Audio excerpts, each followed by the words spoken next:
Hello everyone, and welcome back to another video from Gone Legends. In today's video, we'll be highlighting American celebrities who passed away today, and in recent days, along with other notable individuals from around the world. Before we proceed, we kindly ask for your support. If you find these tributes meaningful, please take a moment to like this video. It truly means a lot to us. Thank you for being here. And now, let's begin. 1. Robert Duvall. Robert Selden Duvall died on February 15, 2026 at age 95 in Middleburg, Virginia, where the last chapter of his life unfolded quietly. Away from the noise of red carpets, public reports did not specify a medical cause, and in that privacy, there is something fitting. A man who spent decades revealing human truth on screen was allowed one final moment that belonged only to his loved ones. Born in 1931 in San Diego, California, Duvall grew up in a Navy family, learning discipline, restraint, and the weight of responsibility. Those qualities later became the invisible spine of his performances. After serving in the U.S. Army, he chased acting with the seriousness of a calling, training in New York and refining a style that never begged for attention, yet always commanded it. He first haunted audiences as Boo Radley in To Kill a Mockingbird, then became unforgettable as Tom Hagen in The Godfather, a presence so calm it felt dangerous. In Apocalypse Now, he turned bravado into mythology, and in Tender Mercies he stripped fame down to a bruised, tender soul, earning the Academy Award for Best Actor. Duvall never chased glamour, he chased honesty. He directed, produced, and kept returning to stories of ordinary people carrying extraordinary burdens. Now his voice is gone, but his work remains, like a lantern in the dark, reminding us that greatness can be quiet and truth can be cinematic. When we revisit his films, we don't watch, we recognize ourselves, and we remember. 2. Frederick Wiseman. Frederick Wiseman died on February 16, 2026, at 96, in Cambridge, Massachusetts, closing a life spent patiently studying how power, compassion, and routine shape the human day. Announcements of his death did not include a specific medical cause, but his final exit feels like the natural fate of a filmmaker who always let life speak for itself. Born in 1930 in Boston, Wiseman began far from the world of cinema, earning degrees from Williams College and Yale Law School. He served in the U.S. Army, taught, and carried an almost scholarly curiosity into everything he did. Then he found his instrument, a camera that did not interrupt, flatter, or explain. With Titicut Follies, he forced audiences to confront institutions they preferred not to see, and the documentary form was changed forever. Over the next decades, he created films like High School, Hospital, Public Housing, and City Hall, building epics from ordinary rooms and everyday conversations. Wiseman refused narration and staged interviews. Instead, he trusted time, observation, and the viewer's intelligence. In his hands, a meeting became drama, a corridor became theater, and a single gesture revealed an entire system. Honors followed, including an honorary Academy Award, but his true prize was impact. Generations of filmmakers learned that truth can be cinematic without being sensational. Wiseman leaves behind a library of looking, a record of society's inner workings, and a gentle challenge to pay attention. In the quiet after his passing, his films keep asking us to see and to care. 3. Jesse Jackson. Reverend Jesse Louis Jackson, singer, died on February 17, 2026, at 84, after years of declining health linked to Parkinson's disease and progressive supranuclear palsy, a rare degenerative condition that steadily tightened its grip on his movement and speech. His passing, confirmed by his family, marked the quiet end of a life that was anything but quiet in purpose. Born in 1941 in Greenville, South Carolina, Jackson came of age under segregation, where injustice was not a theory but a daily wound. He carried that wound into action, studying, organizing, and stepping into the civil rights movement with a voice that could lift a crowd and pierce a conscience.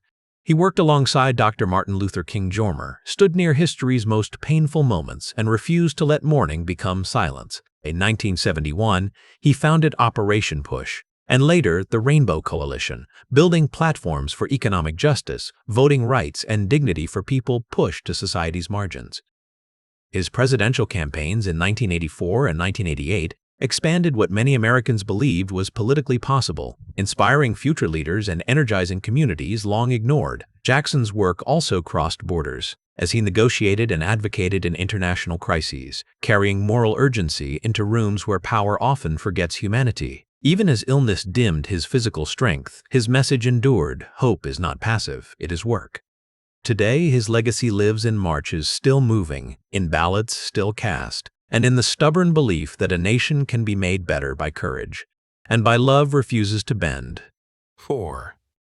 Pino Colizzi died on February 15, 2026 in Rome, Italy at 88, and while public notices did not specify a detailed medical cause, the loss landed heavily in a country where his voice had been part of people's lives for generations. Born in 1937 in Rome, Giuseppe Pino Colizzi grew up surrounded by the cadence of Italian street life and the shadow of a film industry that treated storytelling like a sacred craft.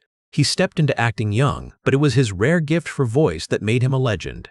In Italy's celebrated dubbing tradition, Colizzi became the bridge between worlds, lending Italian breadth and emotion to international stars, including Michael Douglas and Jack Nicholson, so that foreign films felt intimate, familiar, and unmistakably local. Yet he was never only a voice behind the curtain. On screen and on television, he carried a grounded presence, shaping characters with warmth, grit, and a subtle moral weight that audiences could feel even when the script said little. His career moved through decades of cultural change, and still he remains steady, dedicated, and precise, the kind of professional who treats every line as a promise to the audience. When a voice actor is great, you don't notice the technique, you only notice the life. That was Colizzi's magic. Now the microphone is silent, but his performances still play, echoing through living rooms and late-night reruns, reminding us how a single human voice can carry a nation's imagination and make strangers feel like family. 5. Richard Ottinger. Richard Lawrence Ottinger died on February 16, 2026, at 97 in Mamaroneck, New York, after a serious intracerebral hemorrhage and the fragile weeks that often follow such a sudden, devastating injury.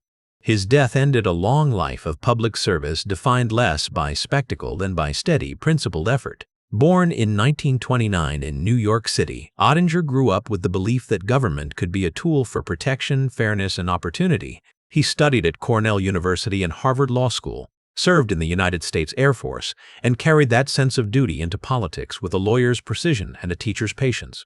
Elected to the U.S. House of Representatives, he served New Yorkers across 2 periods in Congress, advocating early and consistently for environmental responsibility and educational access, causes that would later become national emergencies, but for him were always urgent. He approached legislation as a form of care, focused on how policy lands in ordinary lives. After leaving Congress, Ottinger's impact did not fade, it changed shape. At Pace University School of Law, he helped build and lead environmental law programs, mentoring students who would fight for cleaner air, safer water, and accountable institutions. In classrooms and committee rooms, he modeled a kind of courage, the willingness to do careful work even when applause is scarce. His legacy lives in laws improved, minds shaped, and communities protected. And in his passing, we are reminded that lasting change is made by people who refuse to stop serving. 6. Tree Johnson. Tree Johnson died on February 15, 2026, at the age of 52. Reports surrounding his passing indicated that he had been facing ongoing health complications in recent years, though detailed medical information was not widely disclosed. His death marked a quiet yet deeply felt loss in the world of American football, where his name once echoed through stadiums filled with roaring crowds and Sunday afternoon dreams. Born in 1973 in the United States, Johnson grew up with the discipline and hunger that define many athletes who rise from modest beginnings to professional greatness. Football was more than a game to him, it was structure, purpose, and opportunity. Through high school and college, he built a reputation for strength, resilience, and a work ethic that coaches admired. Those qualities carried him to the National Football League, where he played as an offensive lineman for teams including Washington and Cleveland. On the field, Johnson's role was not always glamorous. Offensive linemen rarely bask in spotlight glory, yet they are the silent guardians of every great play. Johnson understood that greatness often means protecting others, creating space for teammates to shine. He played with grit and determination, absorbing impact so that others could move forward. After retiring from professional football, he remained connected to the sport, mentoring younger players and emphasizing discipline, perseverance, and character. His life was a reminder that strength is not measured only in physical power, but in loyalty, humility, and consistency. Now, as the stadium lights dim on his earthly journey, Trey Johnson is remembered not only for the games he played but for the quiet leadership he embodied. His legacy lives on in every young athlete who learns that teamwork is its own kind of heroism. 7.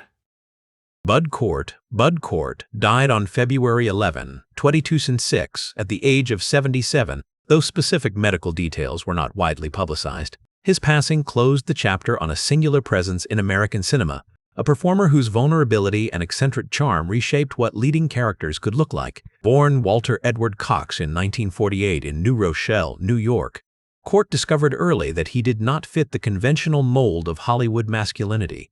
Yet it was precisely that difference that became his power.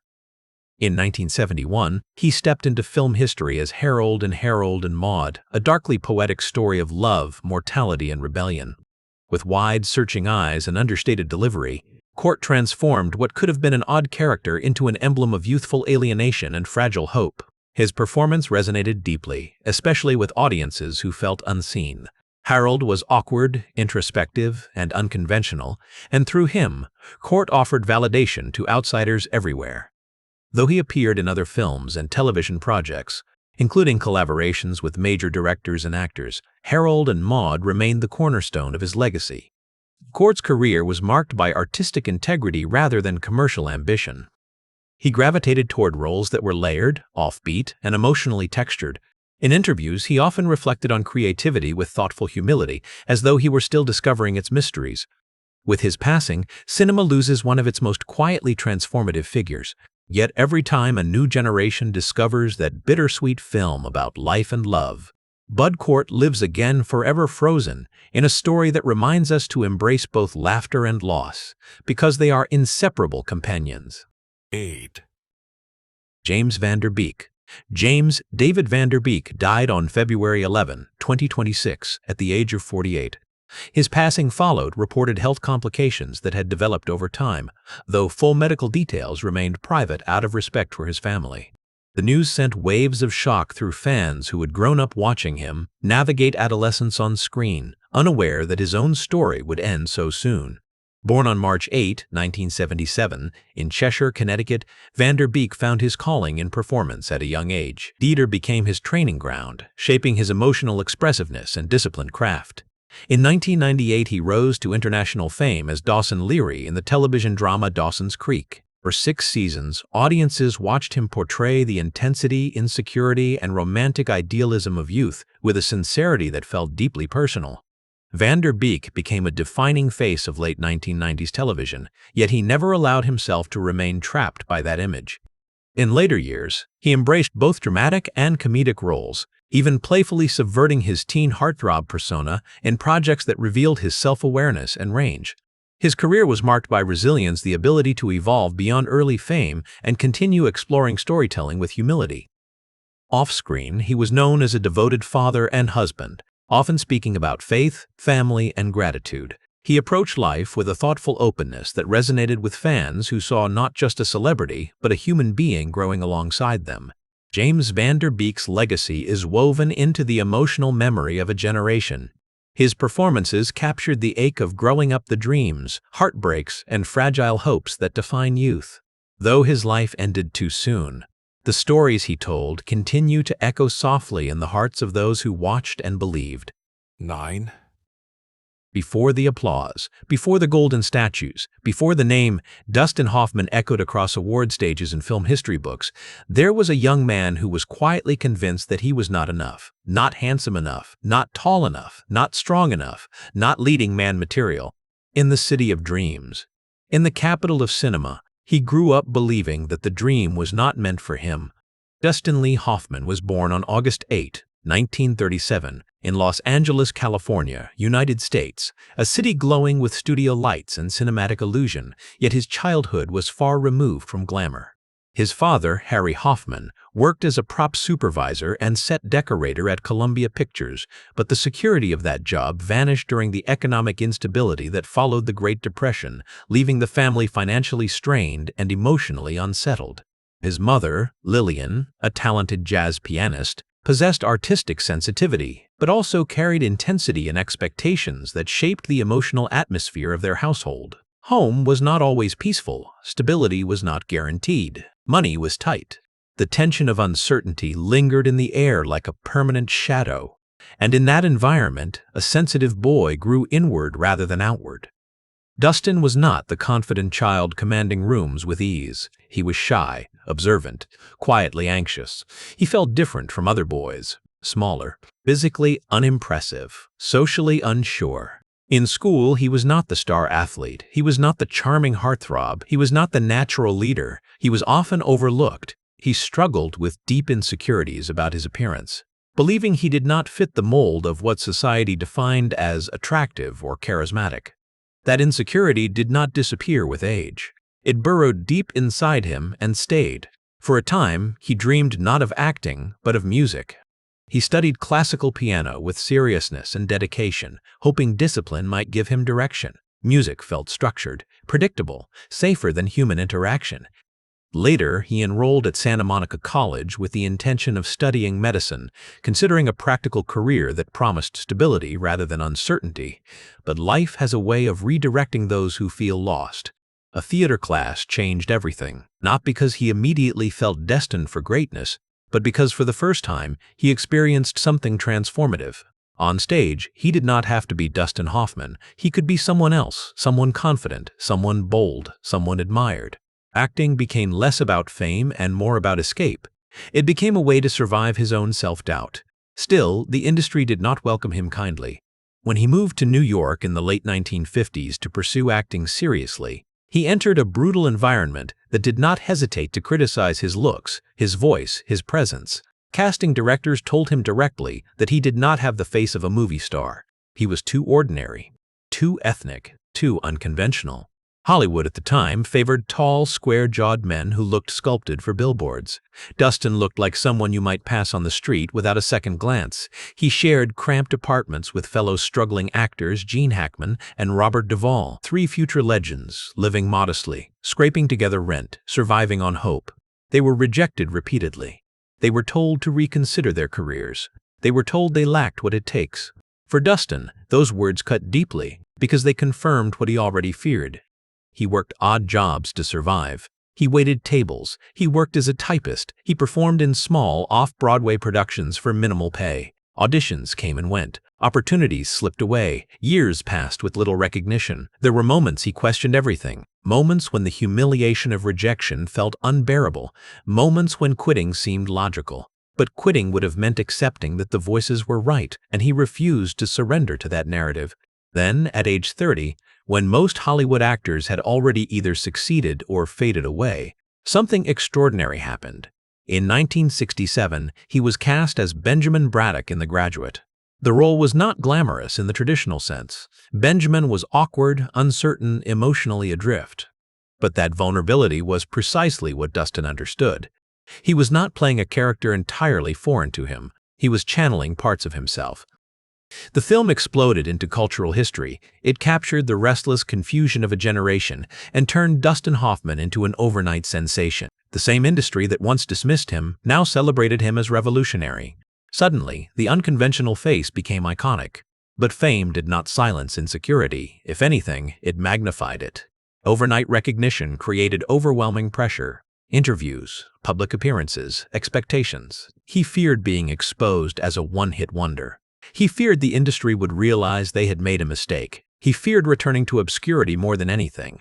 As his career accelerated into the 1970s, he threw himself into roles with obsessive dedication. He demanded realism. He pushed directors. He challenged scripts. His commitment to authenticity sometimes made him appear difficult on set, but beneath that intensity was a man terrified of mediocrity. Then came personal strain. His first marriage to Anne Barnett faced turbulence as fame complicated privacy and emotional balance. The demands of Hollywood began to infiltrate his personal life. Relationships require stability. Stardom rarely provides it. The pressures of success often expose cracks that were once manageable. In 1979, while filming Kramer vs. Kramer, Dustin was navigating his own divorce from Anne Barnett, a deeply painful chapter that mirrored the film's subject matter of marital breakdown and fatherhood. The emotional toll was immense. He channeled real grief into his performance, a portrayal so raw and human that it earned him his first Academy Award for Best Actor. Yet behind that triumph was a man experiencing profound personal upheaval. Years later, another storm would arrive. In 2017, several women came forward accusing Dustin Hoffman of inappropriate behavior during the 1970s and 1980s. The allegations emerged during a broader cultural reckoning within the entertainment industry. Hoffman issued statements expressing deep regret and apologizing for any discomfort he may have caused, stating that he had the utmost respect for women. Regardless of public interpretation, the accusations marked a painful and complicated chapter in his legacy, reminding the world that even legends are subject to scrutiny and accountability. The narrative of his life is not flawless, it is human. And perhaps that humanity is what makes his journey so compelling. Dustin Hoffman lived most of his life in the United States, becoming one of America's most celebrated actors, known for transforming ordinary men into unforgettable cinematic figures. He was not famous for being larger than life. He was famous for making life itself feel larger. From The Graduate to Midnight Cowboy, from Kramer vs. Kramer to Rain Man, he built a career on vulnerability rather than vanity. He proved that a leading man did not have to look invincible. He could look uncertain. He could look fragile. He could look real. And that changed cinema forever. Yet before we move into the heights of his artistic mastery, before we explore the legendary performances that define generations, we must remember where it all began. It began with rejection. It began with doubt. It began with a boy who believed he would never be enough. In the next chapter, we will step into the golden yet turbulent era of the 1970s and 1980s, where Dustin Hoffman would rise to global dominance, battle inner demons, confront public scrutiny, and solidify his place among the greatest actors in history. This was only the beginning of a journey shaped as much by struggle as by triumph. Success did not calm Dustin Hoffman, it unsettled him. After The Graduate reshaped American cinema in 1967, Dustin did not feel triumphant. He felt exposed. The spotlight that finally found him was blinding. He had spent years fighting to be seen, and now that the world was watching, he feared they would discover what he secretly believed about himself, that he did not belong among giants. Hollywood celebrated him as the face of a new era. He was different, not polished like Cary Grant, not towering like John Wayne. He was human, nervous, vulnerable, and that vulnerability became his strength. But strength born from insecurity carries tension, and tension would define the next chapter of his life. In 1969, Dustin starred in Midnight Cowboy alongside Jon Voight. The film was daring, controversial, and emotionally raw. It explored loneliness, desperation, and survival in a harsh New York City landscape. Dustin's portrayal of Ratso Rizzo, frail, sickly, streetwise, yet deeply wounded, was transformative. He immersed himself fully in the character, limping through scenes, coughing relentlessly, refusing to soften the performance for audience comfort. The film won the Academy Award for Best Picture. It became a cultural landmark. And once again, Dustin Hoffman stood at the center of cinematic revolution. But fame did not make life easier. The early 1970s were intense and complicated. America was fractured by the Vietnam War. Political distrust simmered. The film industry was shifting into darker, more experimental storytelling. Dustin gravitated toward roles that reflected chaos, anxiety, and moral complexity, perhaps because those emotions were never foreign to him. Then came Straw Dogs in 1971, directed by Sam Peckinpah. The film was violent, psychologically disturbing, and deeply controversial. Dustin played a mild-mannered mathematician pushed into brutal confrontation. Audiences were shocked, critics were divided. Some praised his fearless performance, others questioned the film's moral undertones. But for Dustin, the challenge mattered more than comfort. He did not seek roles that made him likable. He sought roles that made him truthful. Truth, however, is exhausting. His personal life grew increasingly strained. His marriage to Anne Byrne began to fracture under the weight of ambition, public life, and emotional complexity. Success had given him validation, but it had not healed his insecurity. Instead, it often intensified it. He pushed himself relentlessly, chasing authenticity in every scene, demanding emotional precision, sometimes clashing with directors who saw his intensity as stubbornness. In 1974, he starred in Lenny, portraying controversial comedian Lenny Bruce. It was a role filled with defiance, tragedy, and rebellion against societal norms. Dustin studied Bruce obsessively, capturing his rhythm, his rage, his vulnerability. The performance earned him another Academy Award nomination. He was no longer the surprising newcomer. He was a force, yet internally, he remained restless.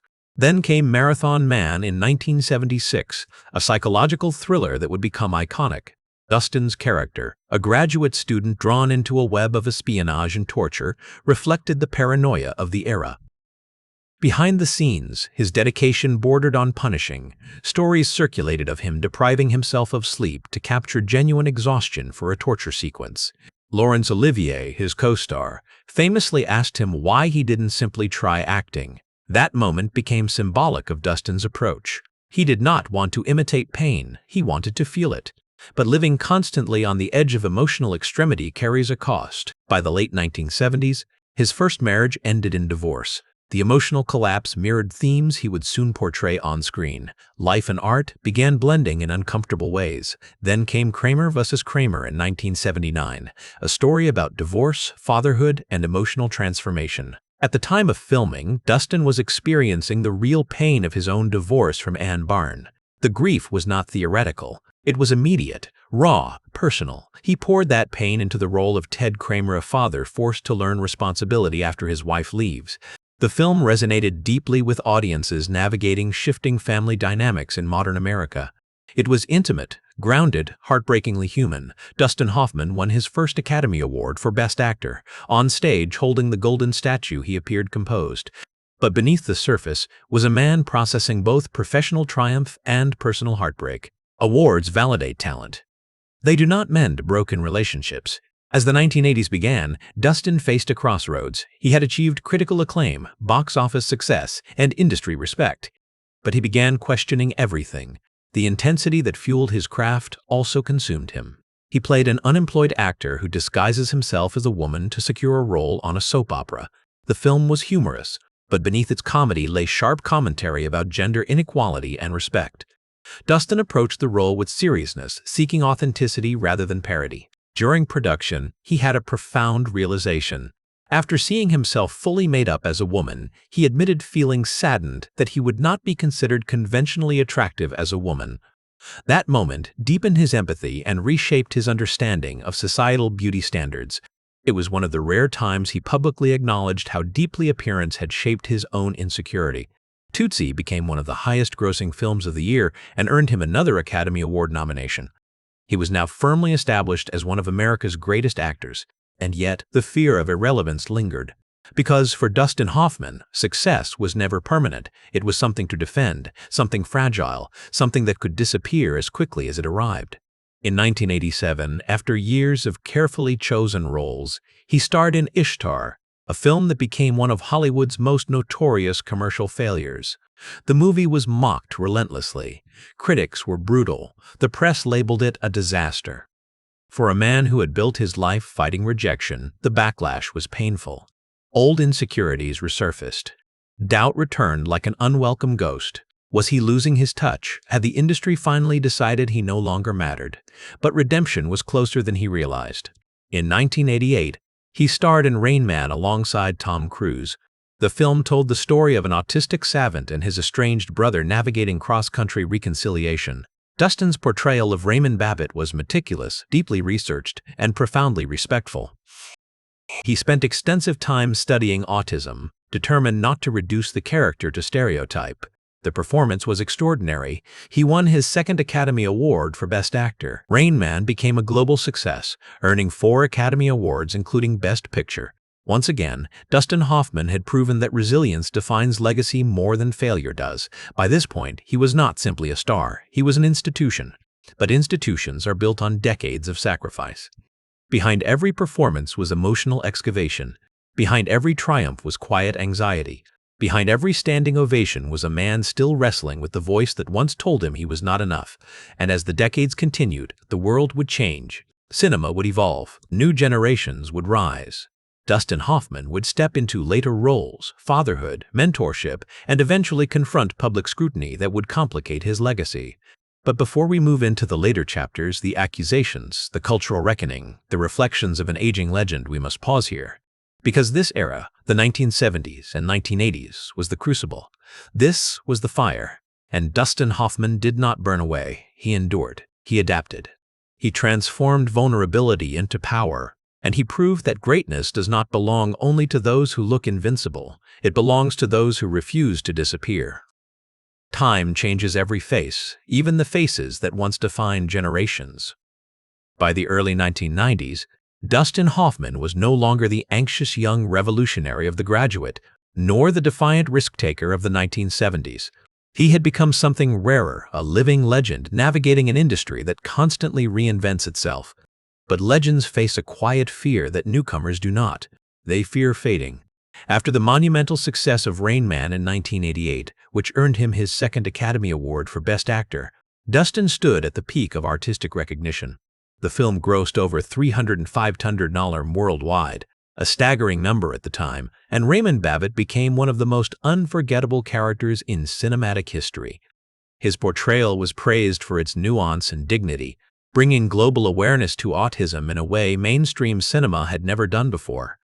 Yet even then, in Victory, he questioned himself. Because for Dustin Hoffman, achievement was never the destination. It was a checkpoint, and after every checkpoint came a new climb. The 1990s brought a shift in Hollywood. The era of gritty character-driven dramas began competing with blockbuster spectacle. The industry was becoming faster, louder, younger. Dustin did not chase trends. He chose roles carefully, sometimes disappearing from screens for years at a time. In 1991, he starred in Hook, directed by Steven Spielberg. He portrayed Captain Hook, flamboyant, theatrical, larger than life. It was a departure from his grounded realism. Some critics were divided, but audiences embraced the performance. For perhaps the first time, children saw Dustin Hoffman not as an intense dramatic figure, but as a colorful villain in a fantasy world. It was a reminder that even serious artists can play. Then came Outbreak in 1995, a tense medical thriller about a deadly virus. Dustin played Colonel Sam Daniels, a determined scientist racing against time to prevent catastrophe. The film resonated with global audiences and reinforced his ability to command mainstream attention even decades into his career. But as the years passed, something subtle changed. The urgency that once drove him softened into reflection. He was no longer fighting to prove he belonged. He was now guarding a legacy. Off-screen, Dustin Hoffman had remarried in 1980 to businesswoman Lisa Gottsagen. The marriage brought stability and partnership that endured for decades. Together they raised a blended family of 6 children. Fatherhood, once a painful theme in Kramer vs. Kramer, became a lived experience filled with maturity and growth.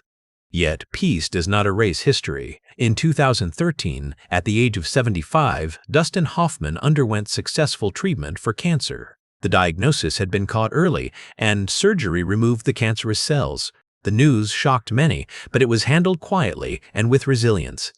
He recovered and continued working, a testament to both medical intervention and personal strength. But the most turbulent chapter of his later life arrived in 2017. During a global cultural reckoning within the entertainment industry, several women accused Dustin Hoffman of inappropriate behavior that allegedly occurred in the 1970s and 1980s. The allegations range from unwanted comments to claims of misconduct during professional collaborations. For a man whose legacy was built over 50 years, the accusations landed heavily. Hoffman issued public statements expressing deep regret and apologizing for any discomfort he may have caused, stating that he respected women deeply and was sorry for behavior that may have been inappropriate. He maintained that he did not recall some of the events as described, but acknowledged the seriousness of the accusations. The moment was painful and complex.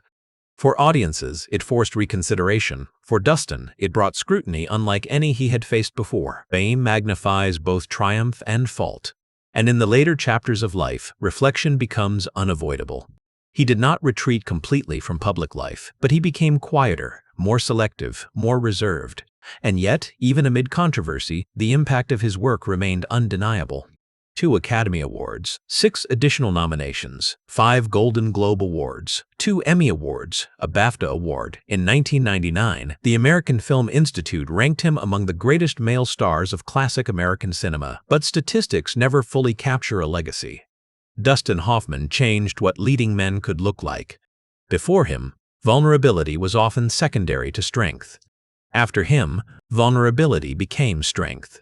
He proved that nervousness could be compelling, that imperfection could be magnetic, that emotional exposure could be heroic. He influenced generations of actors who followed performers who realized they did not have to resemble traditional icons to command a screen. Robert De Niro once embodied intensity. Al Pacino carried volatility. But Dustin Hoffman brought something else. Fragility, humanity, the ordinary elevated into extraordinary. And perhaps that is his greatest contribution. He did not represent fantasy, he represented reality.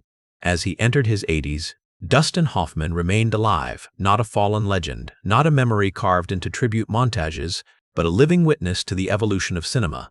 Born in 1937, he lived through black and white film, through New Hollywood rebellion, through blockbuster dominance, through digital transformation. Few careers span such seismic shifts. Few artists remain relevant across 5 decades. Today, Dustin Hoffman resides in the United States, the country where his journey began, a boy born in Los Angeles who once believed he would never be enough for the industry built in his own backyard. And yet, he became one of its pillars. But if we look beyond awards, beyond controversy, beyond box office numbers, what remains is something simpler. A man who refused to accept the limitations others placed upon him, a man who turned insecurity into artistry, a man who confronted both applause and accusation without vanishing. Legacy is rarely pure. It is layered, complicated, human, and Dustin Hoffman's story is not a fairy tale of effortless success. It is the story of endurance, of relentless self-examination, of a performer who built characters from his own fears and offered them to the world with trembling honesty. In the final chapter, we will slow down.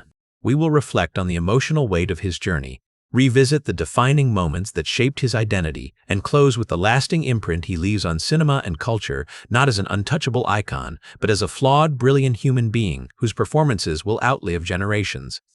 There is something deeply unsettling, almost poetic, about watching a man who once carried an entire generation on his shoulders grow older before our eyes. Not because age weakens him, but because age reveals everything he survived. When we look at Dustin Hoffman now, we are not simply seeing an elderly actor who once dominated cinema screens. We are witnessing the passage of time carved gently into the face of a man who spent his life searching for emotional truth. The restless uncertainty that once defined his youth has settled into contemplation. The nervous energy that once trembled beneath his performances has matured into quiet awareness. He was born on August 8, 1937, in Los Angeles, California, a city built on illusion. But his journey was never about illusion. From the beginning, he resisted the polished surface of Hollywood. He did not arrive with effortless charm. He did not resemble the traditional idols of his era. He arrived carrying doubt, insecurity, and a stubborn determination to prove that difference could matter. And in a strange and beautiful way, that doubt became the foundation of his power. Because when Dustin Hoffman stepped into a role, he did not present a fantasy of strength. He presented a mirror. He allowed audiences to see vulnerability without shame. He gave hesitation dignity. He made confusion human. He showed that moral struggle is not weakness but depth. That is why Benjamin Braddock did not feel like a character, he felt like someone we knew. That is why Ratso Rizzo's frailty lingered long after the film ended. That is why Ted Kramer's transformation felt intimate, almost personal. That is why Raymond Babbitt was not a performance but a presence. He was never drawn to heroes who conquered the world. He was drawn to individuals trying to understand it. As the decades moved forward and the industry evolved, Dustin Hoffman did not cling desperately to the spotlight. He adjusted, he explored, he stepped into voice work. West Pascas, he embraced roles that allowed him to experiment without the crushing expectation of awards. In 2012, at 75 years old, he directed his first feature film, Quartet, a story centered on aging musicians confronting the twilight of their artistic lives. It was not coincidence. It was reflection. By then, he no longer needed validation. The young man who once feared irrelevance had already built permanence. Directing revealed a different energy within him, calmer, observant, guiding rather than competing. It felt as though the years of internal battle had softened into perspective.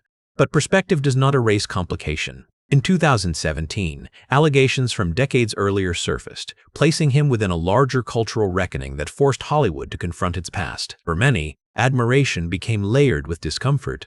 For others, it became a reminder that brilliance and imperfection often occupy the same space. Hoffman expressed regret and acknowledged the importance of accountability, though debates about memory, context, and responsibility continue. That chapter remains part of his legacy, not erased, not simplified, but woven into the broader story of a life lived in public view. And yet, when a Dustin Hoffman film begins, something extraordinary still happens. Cartevary still happens, the conversation quiets, the headlines fade, the analysis pauses. What remains is the work. There is a scene in Kramer vs. Kramer where Ted Kramer attempts to make breakfast for his son for the first time. He fumbles, he burns the toast, he learns. There is no dramatic monologue, no orchestral swell, just a father trying. That scene may be the purest representation of Dustin Hoffman's artistry. He found greatness inside effort. He found heroism inside vulnerability. He found emotional truth inside the ordinary. Over half a century, he reshaped the definition of masculinity on screen. He dismantled the rigid expectation that strength must look invulnerable. He allowed men to be anxious, sensitive, searching, and still worthy of attention. His accolades are undeniable. 2 Academy Awards for Best Actor, one for Kramer vs. Kramer in 1980, another for Rain Man in 1989, multiple additional nominations, Golden Globes, BAFTAs, Emmy Awards. The Kennedy Center honors recognizing his lifetime contribution to American culture, but trophies gather dust. Impact does not. His true legacy lives in the actors who followed him, those who no longer felt pressure to appear flawless. It lives in audiences who saw themselves reflected honestly for the first time. It lives in the quiet revolution that allowed vulnerability to stand center stage. Dustin Hoffman's life was never a straight path toward glory. It was uneven, filled with rejection, marked by personal upheaval, tested by illness, challenged by public scrutiny, strengthened by persistence, and through it all, one quality remained unwavering: commitment to authenticity, commitment to empathy, commitment to pushing past comfort into truth. He once described acting as an act of compassion, stepping into another human being's existence and honoring it without judgment. That philosophy defined his career more than any award ever could. Now, in his late 80s, living quietly in the United States, he stands as one of the final living bridges to a transformative era of cinema. An era when storytelling embraced complexity, when characters were allowed to fail, when discomfort was not avoided but explored. His journey reminds us that greatness rarely looks the way we expect it to. Sometimes it arrives unsure of itself. Sometimes it carries insecurity like armor. Sometimes it grows from the fear of not being enough. And sometimes, the person who doubts himself the most becomes the one who changes everything. The secret was never confidence. The secret was endurance. The insecure boy from Los Angeles did not become a legend by pretending to be perfect. He became unforgettable by daring to be human. And that is the quiet, enduring power of Dustin Hoffman. Not myth, not marble, not untouchable glory, but a life transformed into art. On Gone Legends, we remember not only the applause, but the struggle behind it, not only the triumph, but the vulnerability that made it meaningful. And long after the lights dim, long after debates fade, long after time carries us forward, Dustin Hoffman's performances will continue to speak. Not loudly, not boastfully, but honestly, and honesty in cinema is eternal. If you look closely at Dustin Hoffman's career, you will notice something unusual. He never played it safe. Even after winning Academy Awards, even after becoming one of the most respected actors in America, he did not choose comfort. He chose risk. And that choice came from something deeply rooted in his early struggles, the belief that nothing was guaranteed. To understand Dustin Hoffman, you must understand his devotion to craft. He studied at the Pasadena Playhouse for a short time before moving to New York, where he trained at the Actors Studio and studied under Lee Strasberg. Method acting was not simply technique to him, it was survival, it was transformation. It was a way to disappear into someone else so completely that his own insecurity faded. But method acting demands emotional excavation. It requires reopening wounds. It requires vulnerability that can be exhausting. During the filming of Marathon Man, Dustin famously stayed awake for nearly 3 days to authentically portray a man who had been tortured and deprived of sleep. His co-star Laurence Olivier, trained in classical British theatre tradition, gently suggested that perhaps he could simply try acting. The comment became legendary. But what it revealed was something deeper. Dustin Hoffman did not want to simulate reality. He wanted to experience it. For him, authenticity mattered more than efficiency, and that obsession often placed strain on directors and co-stars. He questioned scenes, he challenged motivations, he pushed for emotional truth even when it complicated production schedules. Some admired his dedication, others found him intense. But intensity was never about ego. It was about fear. Fear of being ordinary, fear of wasting opportunity, fear of becoming irrelevant again. Behind the scenes, he was meticulous. He researched endlessly. For Rain Man, he met with autistic individuals and specialists, determined not to caricature the condition. He listened more than he spoke. He observed subtle behavioral patterns. He built Raymond Babbitt from respect, not imitation, and that care is why the performance still resonates decades later. But there is something the audience rarely sees: the emotional cost of immersion. When you live inside broken characters repeatedly, you carry fragments of them with you. Dustin has admitted in interviews that separating himself from roles was not always easy. After emotionally heavy projects, he sometimes felt drained, almost hollow. The line between performance and personal life blurred. That blurring may explain why his early relationships struggled under pressure. Fame complicates intimacy. When you are constantly becoming other people, who are you at home? His first marriage to Ann Barn began before global fame reached its peak. They married in 1969, adopted her daughter Karina, and later had a daughter together, Jenna.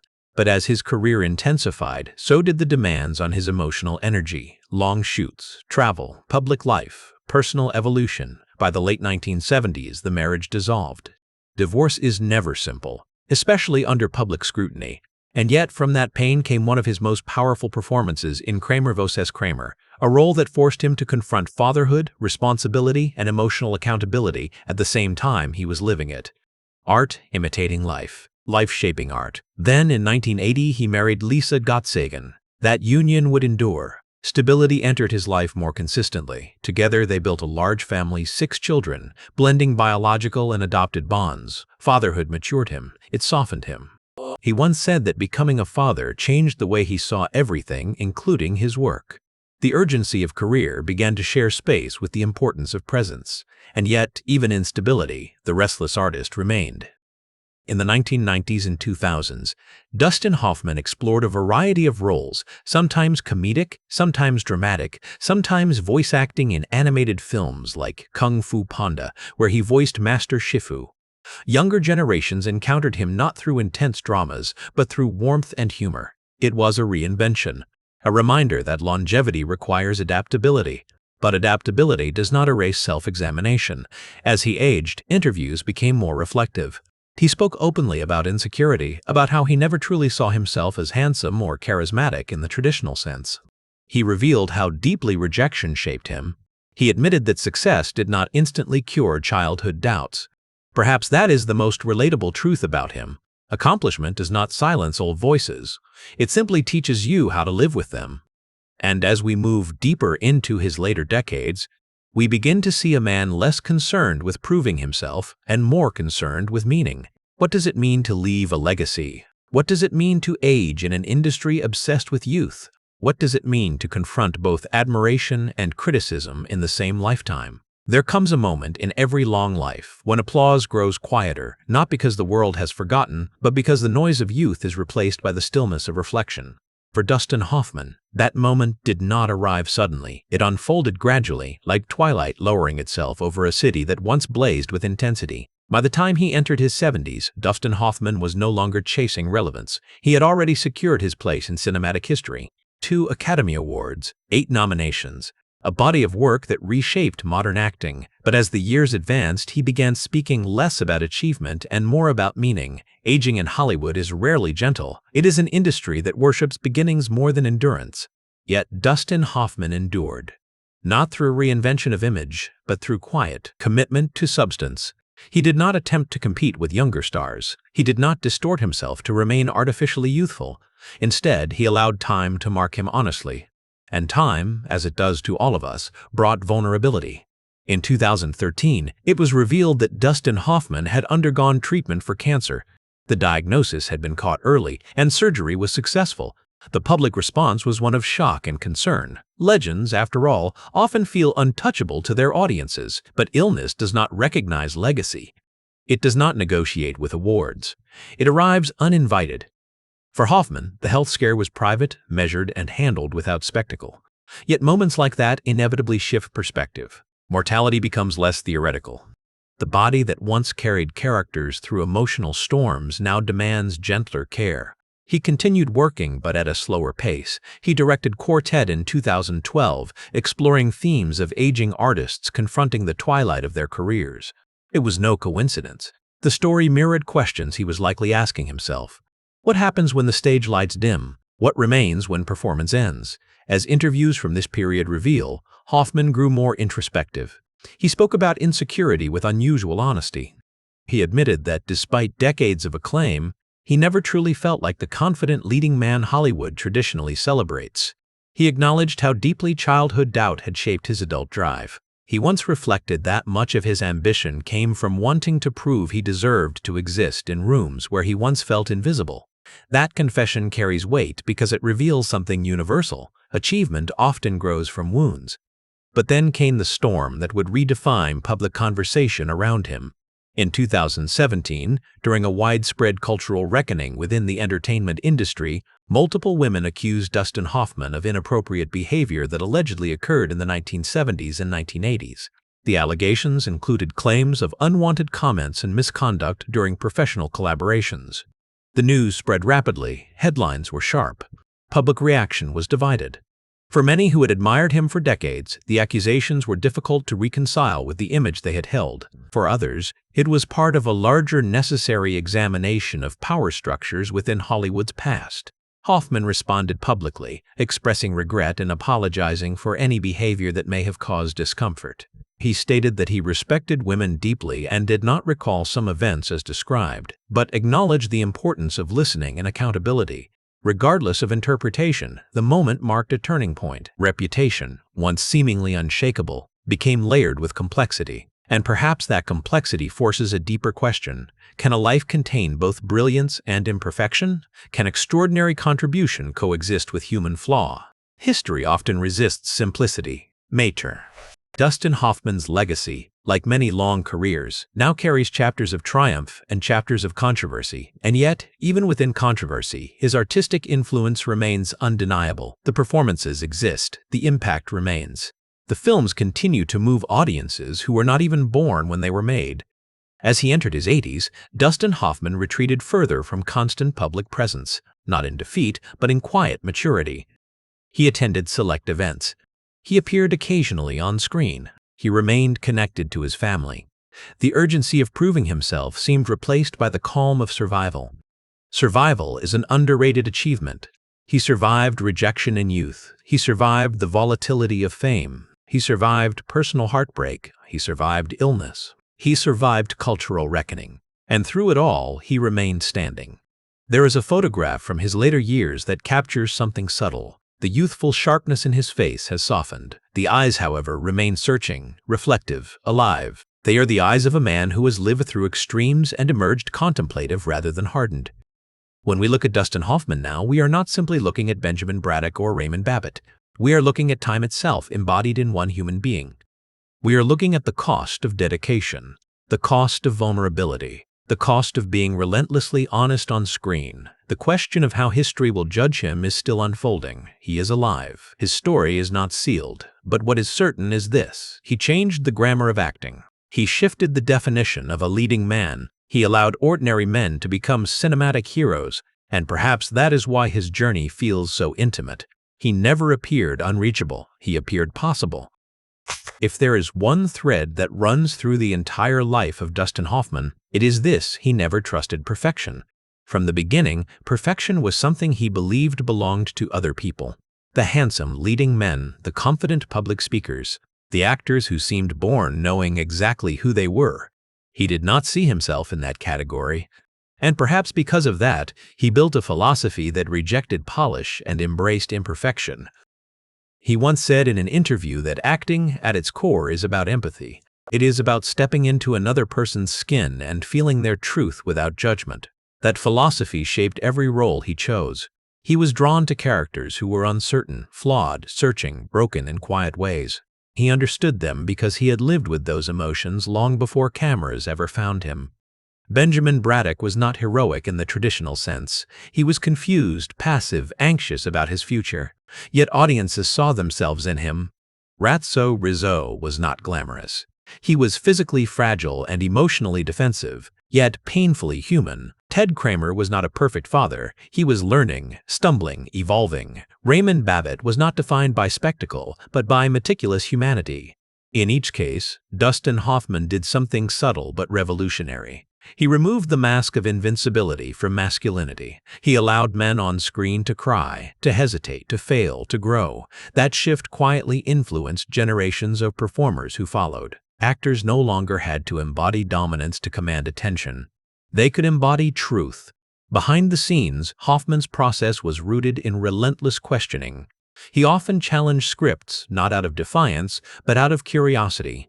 He wanted to understand why a character spoke a certain line, why a gesture mattered, why silence might be more powerful than dialogue.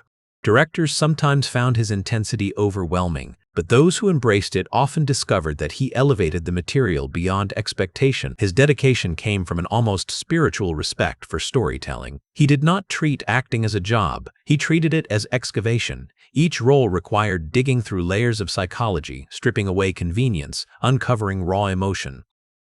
That level of commitment is exhausting, and yet he returned to it again and again. What makes his journey even more compelling is that his vulnerability was not manufactured.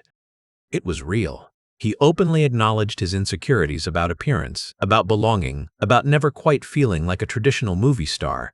That honesty gave him freedom, because once you admit you are imperfect, you no longer have to pretend to be flawless. As younger actors rose in the industry, many cited him as an influence, not because he dazzled with spectacle, but because he proved depth could win, depth could resonate, depth could endure beyond box office numbers. He once reflected that he never believed he would work consistently in film. He assumed his unconventional look would limit him. Instead, that very difference became his signature. The camera loved what he once doubted. As he entered the later decades of his life, Dustin Hoffman seemed increasingly aware of time's passage. He spoke about gratitude more frequently. He acknowledged how fortunate he felt to have sustained a career across 5 decades. The boy who once felt invisible in Los Angeles had become one of the defining faces of American cinema. But even then, he resisted the label of legend, because legends feel distant, and he never saw himself as distant from ordinary life. Friends and colleagues have described him as thoughtful, sometimes intense, occasionally restless, but deeply committed to family. His marriage to Lisa Gottsigan endured for decades, offering stability that contrasted sharply with the turbulence of his early fame. Fatherhood remained central. In interviews, he spoke about wanting to be present, about learning from past mistakes, about valuing connection over acclaim. There is a quiet irony in his life. The man who built his career portraying uncertainty ultimately built a stable personal foundation in later years. The anxious young actor who feared rejection became a mentor figure for younger performers navigating the same insecurities. And yet, even as admiration surrounds him, he remains human. The controversies of 2017 remain part of his narrative. They remind us that legacy is not monolithic. It is layered, complicated, evolving. A life lived publicly will always carry shadows alongside light. Perhaps that is the final lesson of Dustin Hoffman's philosophy, that imperfection does not erase contribution. It contextualizes it. It forces reflection. It demands accountability. It invites conversation rather than blind worship. In many ways, his life mirrors the characters he portrayed. Complex, searching, neither purely heroic nor purely flawed, simply human. And that humanity is why his performances still breathe decades later. When audiences revisit his films today, they are not watching nostalgia, they are watching emotional honesty that feels contemporary. They are witnessing a man who dared to expose fragility at a time when fragility was often hidden. When historians speak about turning points in cinema, they often reference technological revolutions, political shifts, or the rise of blockbuster culture. But sometimes, transformation does not arrive through machinery or spectacle. Sometimes it arrives through a face that does not fit the old mold. Dustin Hoffman was that face. Before him, Hollywood leading men often projected dominance, physical confidence, and polished charm. They were aspirational figures, sculpted for admiration. But when Hoffman appeared in The Graduate, something shifted quietly but permanently. Here was a leading man who looked uncertain. Here was a protagonist who hesitated. Here was a character who did not command the room with bravado, but with vulnerability. That shift opened doors. Suddenly, casting directors began rethinking what a leading man could be. Audiences proved they were willing to connect with complexity over perfection. The success of Hoffman's early films became evidence that authenticity could carry commercial power. This influence expanded through the 1970s, an era often described as the New Hollywood movement. Filmmakers like Martin Scorsese, Francis Ford Coppola, and Sidney Lumet embraced morally ambiguous characters and realistic storytelling. Actors such as Al Pacino and Robert De Niro emerged with intense, psychologically driven performances. But Dustin Hoffman's presence within that era carried a different tone. He was not the intimidating anti-hero, he was the introspective observer. The man wrestling quietly with inner doubt. His style of performance emphasized subtle shifts, a glance, a pause, a tremor in the voice. He demonstrated that silence could speak louder than aggression. You can trace his influence in later generations. Actors who embraced vulnerability without apology. Performers who prioritized character depth over image management. Leading men who allowed themselves to be flawed on screen. Even contemporary storytelling reflects his legacy. Modern audiences expect layered protagonists. They expect emotional nuance. They accept complexity as realism. Much of that acceptance can be traced back to pioneers like Dustin Hoffman, who proved that imperfection could be compelling. Beyond performance style, his career choices also modeled longevity through selectivity. He did not saturate the market with constant appearances. He stepped back between projects. He valued preparation. That discipline sent a message quality over quantity. And yet, influence is not always visible in headlines. It often reveals itself quietly in the craft of others. Directors have spoken about how Hoffman's insistence on authenticity elevated entire productions. Co-stars have described how his focus pushed them to deepen their own performances. There is a particular respect reserved for actors who transform scenes rather than dominate them. Hoffman possessed that rare ability to elevate a moment simply by listening. Watching him react became as powerful as watching him speak, but influence also carries weight. When you are regarded as one of the greatest actors of your generation, expectation never truly fades. Each new project carries comparison to past triumphs. Each performance is measured against history. As cinema entered the digital age, the rhythm of storytelling accelerated. Attention spans shortened. Franchises dominated box offices.